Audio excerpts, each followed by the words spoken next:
সমুদ্র সৈকত বা দ্বীপ বরাবরের মতোই সবার প্রিয়। সমুদ্রের উত্তাল গর্জন আর শীতল বাতাস সবার হৃদয়ই শিহরিত করে। নিজের ভেতরে অন্যরকম রোমাঞ্চ তৈরি হয়।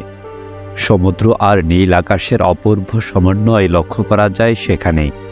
তাই তো শীত এলেই সেন্ট মার্টিনে যাওয়ার আগ্রহ বাড়ে। নভেম্বর থেকে এপ্রিল পর্যন্ত পর্যটকদের ভিড় লক্ষ্য করা যায় সেন্ট মার্টিনে।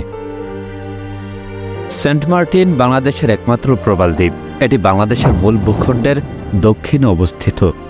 চট্টগ্রামের কক্সবাজার জেলা হতে ১২০ কিলোমিটার দূরে এই দ্বীপটির অবস্থান।